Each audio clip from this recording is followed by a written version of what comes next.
வணக்கம்.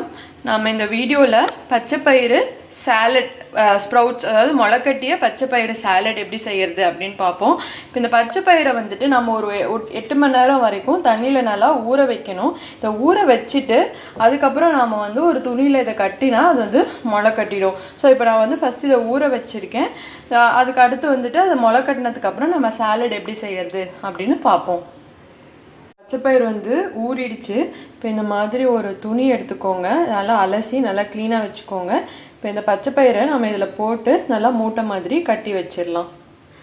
பாருங்கள், நான் இந்த மாதிரி இதை நல்லா இப்படி இது ரெண்டையும் சேர்த்து நான் வந்து முடிச்சு கட்டி வச்சுருக்கேன்.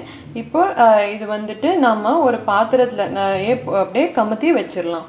இப்போ இந்த மாதிரி பாத்திரத்தில் நான் இதை வச்சுட்டேன். இப்போது ஒரு 8 to 10 ஹார்ஸ்க்கு அப்புறம் இது முளை கட்டிடும். அதுக்கப்புறம் நாம் வந்து சாலட் எப்படி செய்யறது அப்படின்ட்டு பார்ப்போம். இப்போ நான் 8 மணி நேரம், அதாவது ஒரு நைட் ஃபுல்லாக நான் முளை கட்டுறதுக்காக இந்த துணியில் வச்சேன். இப்போ இது வந்து நல்லா முளை கட்டி வந்திருக்கும்.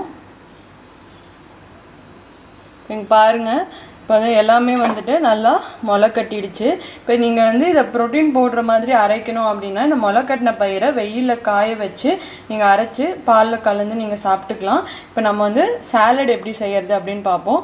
ஸோ இப்போ நான் இதை வந்து ஒரு கிண்ணத்தில் போட்டுடுறேன்.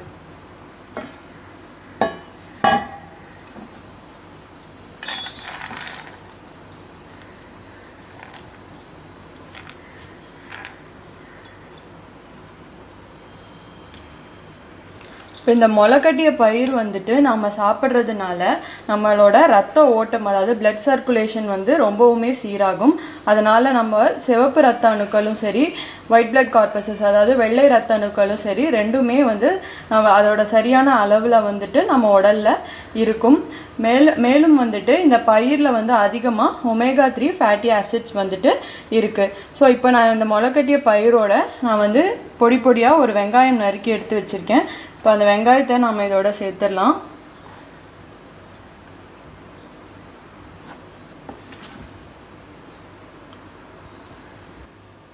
இப்போ இதோட நான் வந்து பாதி எலுமிச்சம்பழம் எடுத்து வச்சுருக்கேன்.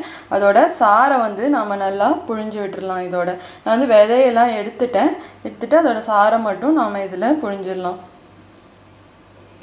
புழிஞ்சிட்டு நான் வந்து பெப்பரும் உப்பும் எடுத்து வச்சுருக்கேன். அதையும் நாம் இதோட சேர்ந்துடலாம். சேர்த்துட்டு இதை நாம் நல்லா மிக்ஸ் பண்ணி எடுத்துக்க போகிறோம். இப்போ நம்ம இதை வந்து காலை உணவாக இதை எடுத்துக்கிறது வந்துட்டு ரொம்பவுமே நல்லது. இந்த முளைக்கட்டி பயிரில் இருக்கிற அதிகமான சத்து வந்து நம்ம வேறு எதுலேயுமே நம்மளுக்கு அவ்வளோ ஈஸியாக நம்மளுக்கு கிடச்சிடாது. அதனால் இது வாரம் ஒரு முறை அட்லீஸ்ட் சனி ஞாயிறு நம்மளுக்கு டைம் கிடைக்கும் போதாச்சும் நீங்கள் வெள்ளிக்கிழமை நைட்டு இதை ஊற வச்சுட்டு சனிக்கிழமை மத்தியானம் போல் கூட நீங்கள் முளைக்கட்டி வச்சிங்கன்னா அடுத்த நாள் காலையிலையோ இல்லை சனிக்கிழமை மத்தியானம் கூட நீங்கள் இந்த மாதிரி செஞ்சு சாப்பிட்டுக்கலாம். இந்த வீடியோ பார்த்ததற்கு நன்றி. இந்த வீடியோ உங்களுக்கு பிடிச்சிருந்ததுன்னா லைக் பண்ணுங்கள், ஷேர் பண்ணுங்கள், சப்ஸ்கிரைப் பண்ணுங்கள். நன்றி, வணக்கம்.